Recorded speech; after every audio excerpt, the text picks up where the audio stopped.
ఒక మాట మీరు చెప్తూ ఇంట్రోలో చెప్తూ ఒక మాట అన్నారు. ముస్లిం సమాజం అంతా ఇప్పుడు వెస్ట్ బెంగాల్లో కొన్ని చోట్ల గుంటూరులో కూడా ఒక విషయం చెప్పారు. ముస్లిం సమాజం ర్యాలీలు తీస్తుందని చెప్పారు. ముస్లిం సమాజం అంతా ర్యాలీలు ఏం తీయట్లేదు. కొంతమంది ముస్లింలు, కొంతమంది ఎవరైతే ఈ వక్ఫ్ బిల్లు ద్వారా తమ ఉపాధి పోతుంది అనుకుంటారో, తమ రోజుగారి దొంగతనంగా అక్రమంగా అయితే వక్ఫ్ బోర్డు ద్వారా వక్ఫ్ ఆస్తుల ద్వారా అక్రమంగా కూడబెట్టుకుంటూ ఇన్ని రోజులు రాజకీయాలు చేశారు. వాళ్ళ మాటలతో రెచ్చగొట్టబడిన వాళ్ళు మాత్రమే ర్యాలీ తీస్తున్నారు. నిజంగా చెప్పాలంటే ఈ వక్ఫ్ బోర్డు కొత్త బిల్లు వచ్చిన తర్వాత 2025 బిల్లు వచ్చిన తర్వాత భారతదేశంలోని ముస్లింలలో చాలా బీదవాళ్ళు ఉన్నారండి.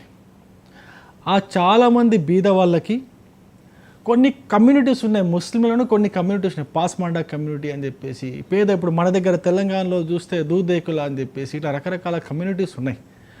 ఈ పేద కమ్యూనిటీస్కి అందరికీ కూడా ఉపయోగపడుతుంది, మంచి జరుగుతుంది. దాని తర్వాత ఇదే ముస్లింలలో ఉన్నటువంటి ముస్లిం మహిళలకు కావచ్చు, మహిళల భర్త చనిపోయిన వాళ్ళు కావచ్చు, పేద అనాథ ముస్లిం పిల్లలు కావచ్చు, అదేవిధంగా ఈ యొక్క ముస్లిం ఇంతకుముందు ఉండే చట్టాలు ట్రిపుల్ తలాక్ లాంటి చట్టాల ద్వారా మోసపోయినటువంటి మహిళలకు కావచ్చు మంచి జరుగుతూ ఉంది. మొత్తానికి ముస్లిం సమాజం సామాజికంగా ఆర్థికంగా బాగుపడుతూ ఉంది ఈ యొక్క ముస్లిం వక్ఫ్ బోర్డ్ కొత్త బిల్లు వల్ల. అయితే కొంతమంది ఈ యొక్క వక్ఫ్ బోర్డు ద్వారా ఇన్ని రోజులు అక్రమంగా సంపాదించుకున్న ముస్లింలు, కొంతమంది రాజకీయ నాయకులు ఎవరైతే ఉన్నారో వాళ్ళ పీఠాలు కదులుతున్నాయి. వాళ్ళ యొక్క రాజకీయంగా వాళ్ళ యొక్క మాట ఎవరు వినే పరిస్థితి లేదు. అందుకే వీళ్ళు కొంతమంది చేస్తున్న నాటకాలు, కొంతమంది చేస్తున్నటువంటి ఈ యొక్క ఆరోపణలు కావచ్చు, ఈ ర్యాలీలు కావచ్చు, ఈ యొక్క ధమ్కీలు కావచ్చు, ఇంకో రకంగా ఏదైనా కావచ్చు. వీళ్ళందరికీ చెప్తున్నా, బిడ్డలారా మీ పని అయిపోయింది. ఒక్కొక్కడిది ఎవడైతే ఎన్ని రోజులు వక్ఫ్ పేరు చెప్పుకొని, వక్ఫ్ బోర్డు పేరు చెప్పుకొని అక్రమంగా సంపాదించుకున్నాడో, అక్రమంగా పేద ముస్లింలకు చెందాల్సినటువంటి వక్ఫ్ ద్వారా వస్తున్నటువంటి ఆస్తుల్ని కావచ్చు, వక్ఫ్ ద్వారా వస్తున్నటువంటి డబ్బుల్ని కావచ్చు కొల్లగొట్టి మీరు ఇన్ని రోజులు అయితే పబ్బం గడుపుకున్నారో మీ యొక్క అన్యాయాల అక్రమాలన్నీ కూడా బయటపడుతున్నాయి. ఇదే పేద ముస్లింలు తిరగబడే రోజు వచ్చింది. మీ నిజాలు తెలుస్తున్నాయి. ఇంకా ఈ చట్టం అమలు కానివ్వండి. ఈ చట్టం అమలు అయిన తర్వాత ఎన్ని రోజులు ఎవడైతే ఈ వక్ఫ్ ఆస్తుల ద్వారా వచ్చే ఆదాయాన్ని దిగమింగి కూర్చున్నారో వాళ్ళందరూ బయటపడిపోతున్నారండి. వాళ్ళందరినీ కూడా ఇదే ముస్లింలు చెప్పులతో కొట్టే రోజు వస్తుంది. ఇదే ముస్లింలు వాళ్ళ వెంటబడి వాళ్ళని కంకర్రలతో తరిమే రోజు వస్తుంది. ఆ రోజు కోసం వీళ్ళు భయపడి ఇప్పుడు ర్యాలీలు తీస్తున్నారు, కోర్టులకు కూడా వెళ్తున్నారు. అంతేగాని నిజాలు తెలుసుకున్న ముస్లింలు ఎక్కడ మన మీద పడతారో అనే భయంతోనే వీళ్ళు ర్యాలీలు తీస్తున్నారు. కానీ ఈ వక్ఫ్ బోర్డు నిజంగా ముస్లింలకు చెడు చేయదు. నేను ఇంకో విషయం కూడా ముస్లిం సమాజానికి నేను తెలియదలుచుకున్నా. ప్రధానమంత్రి గారు 2014లో ప్రధానమంత్రి మోడీ గారు తను ప్రమాణ స్వీకారం చేసిన తర్వాత ఒక మాట అన్నారు, నాకు కులాలు మతాలు నాకు తేడా లేదు, నాకు తెలిసిన తేడాల్లో ఒకటే, పేదరికం గొప్పవాళ్ళు, గరీబీ అవుతుందో గరీబీ వల్ల ఏదైతే సమాజం వెనుకబడుతుందో ఆ సమాజాన్ని పైకి తీసుకొని రావడం ఒకటే నా యొక్క ప్రియారిటీ, నా యొక్క ప్రాధాన్యత అని చెప్పేసి మోడీ గారు 2014 ఎలక్షన్ టైంలోనే చెప్పారు. దాని తగ్గట్టుగా మోడీ గారు 2014లో అధికారంలోకి వచ్చిన తర్వాత ఎన్నైతే పథకాలు తీసుకొని వచ్చారో అన్ని పథకాల్లో సింహభాగము ముస్లింలే లబ్ధిదారులుగా ఉన్నారు. మీకు కొన్ని ఉదాహరణలు చెప్తాను నేను. ఎక్కడ కూడా బీజేపీ ప్రభుత్వం వచ్చిన తర్వాత, మోడీ గారు వచ్చిన తర్వాత ముస్లింలకు సపరేట్గా ఎక్కడ కూడా మీరు సహజంగా ముస్లిం వ్యతిరేకి అనే ముద్ర ఉంది కదా. ఒక మాట చెప్తానండి, దేశం బాగుపడాలా, దేశం అభివృద్ధి చెందాలా. దేశం అభివృద్ధి చెందాలంటే దేశంలో దాదాపుగా ఉన్నటువంటి 20% ముస్లింలు కావచ్చు, 20% ముస్లింలు కావచ్చు, ఇంకా మైనార్టీలు ఎవరైనా కావచ్చు అండి. ఈ 20% ముస్లింలు బాగుపడకపోతే దేశం బాగుపడటండి. ఒక మాట, 20% ఉన్నటువంటి ముస్లింలు బాగుపడకపోతే, వాళ్ళు అభివృద్ధి చెందకపోతే, వాళ్ళ సామాజిక ఆర్థిక పరిస్థితుల్లో పెరుగుదల రాకపోతే దేశం బాగుపడుతుందా?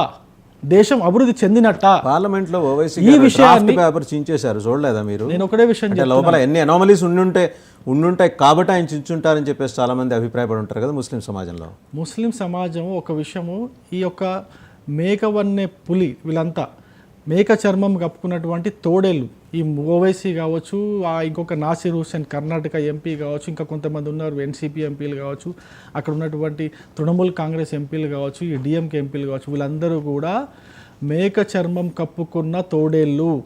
వీళ్ళందరూ కూడా ముస్లింలని, అమాయక ముస్లింలని రెచ్చగొట్టి, అమాయక ముస్లింల యొక్క అభివృద్ధికి అడ్డం పడి, అమాయక ముస్లింలు అభివృద్ధి చెందకూడదు, వాళ్ళకు జ్ఞానం రాకూడదు, వాళ్ళకి ఎట్టి పరిస్థితుల్లో సామాజికంగా వాళ్ళు వెనుకబాటుతనంతోనే ఉండాలా, ఆర్థికంగా వెనుకబాటుతనంతోనే ఉండాలా, వాళ్ళు కానీ అభివృద్ధి చెందితే మా మాట ఎవడు వినడు అని చెప్పేసి వీళ్ళు విధంగా భయపడుతున్నారు. వాళ్ళ అబ్జెక్షన్, దాతలు ఇచ్చిన భూముల్ని మీరెట్లా స్వాధీనం చేసుకుంటారు? అండ్ ఒకటి, రెండోది ముస్లిమేతరులని బోర్డులో పెట్టాలి, ఉండాలి, మెంబర్స్ అనే ఉండాలని ఒక నిర్ణయం ఎందుకు తీసుకోవాల్సి వచ్చింది? ఈ రెండింటికి సమాధానాలు కావాలి. 2 ప్రశ్నలు వేశారండి వాసు గారు. దాతలు ఇచ్చిన భూమి అని అంటున్నారు.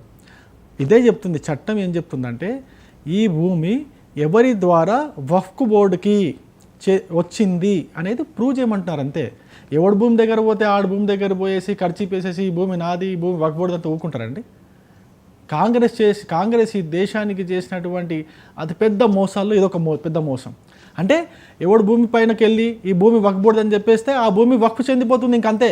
ఇప్పుడు ఆ భూమి ఓనరు ఆ 40 సంవత్సరాల 50 సంవత్సరాల వ్యవసాయం చేసుకుంటూ బతుకుతున్నటువంటి ఆ కుటుంబము మళ్ళీ ఏ కోర్టుకు కూడా వెళ్ళేటువంటి పరిస్థితి లేకుండా చట్టం తీసుకొచ్చారు అంతకుముందు కాంగ్రెస్ ప్రభుత్వం అధికారంలో ఉన్నప్పుడు.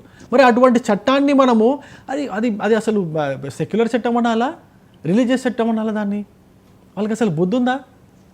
కోర్టుకు వెళ్ళడానికి వీల్లేదు, వాళ్ళు వేరే ఇక్కడ ఏ నాయకుడి దగ్గరికి వెళ్ళడానికి వీల్లేదు, కేవలం వక్ఫ్ బోర్డు దగ్గరికి వెళ్ళాలి. వక్ఫ్ బోర్డు దగ్గరికి వెళ్తే వక్ఫ్ బోర్డు వాళ్ళకి న్యాయం చేస్తారా? ఆ వక్ఫ్లో ఉన్నదంతా ముస్లింలే. ముస్లిం న్యాయవాదులు కావచ్చు, ముస్లిం రిలీజియస్ పండితులు కావచ్చు, ముస్లిం రాజకీయ నాయకులు కావచ్చు, ముస్లిం పౌర సమాజం నుంచి వచ్చిన వాళ్ళు కావచ్చు, వాళ్ళే ఉన్నారు. ఇప్పుడు ఒక నాన్ ముస్లిం భూమి వక్ఫ్ బోర్డు క్లెయిమ్ చేసింది అనుకోండి, ఆ నాన్ ముస్లింకి న్యాయం జరుగుతుందా? వక్ఫ్ బోర్డులో న్యాయం జరిగే అవకాశం ఉందా? ట్రిబ్యునల్ ఉంది కదా, అందుకే అదే ట్రిబ్యునల్ ఉంది. వక్ఫ్ ట్రిబ్యునలే కదా నేను చెప్తుంది.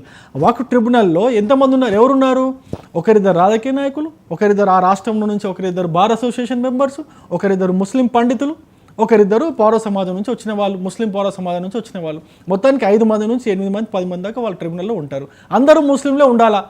నువ్వు క్లెయిమ్ చేసేది మాత్రం వేరే నాన్ ముస్లిం భూమిని నువ్వు క్లెయిమ్ చేస్తున్నావు. అప్పుడు నాన్ ముస్లిం భూమిని క్లెయిమ్ చేస్తున్నప్పుడు ఆ నాన్ ముస్లింకి నీ బోర్డు పైన, నీ ట్రిబ్యునల్ పైన నమ్మకం ఉంటుందా? ఇదంతా మీరు చేస్తున్న ప్రచారం అని వాళ్ళ ఆరోపణ. మీరు ఎన్నో ఉదాహరణలు సరే ఓకే, నాన్ ముస్లిమ్స్ వదిలేయండి సార్. కేవలం ముస్లిమ్సే దాదాపు 3000 మందికి పైగా ముస్లింలే వక్ఫ్ బోర్డు పైన కేసులు కొట్లాడుతున్నారు వక్ఫ్ ట్రిబ్యునల్లో. ముస్లిమ్స్ సంగతే చెప్తున్నాను. ముస్లింలే దాదాపు 3000 పైగా ముస్లింలు వక్ఫ్ బోర్డు పైన వివిధ రాష్ట్రాల్లో కేసులు వేసి కొట్లాడుతున్నారు. వక్ఫ్ ట్రిబ్యునల్లో కేసులు వేశారు, కోర్టులో కేసులు వేశారు, కోర్టులో కేసులు నిలవట్లేదు. ముస్లిమ్స్దే ప్రచారం చూడండి. ఇదంతా ముస్లిమ్స్ బాధితులు వక్ఫ్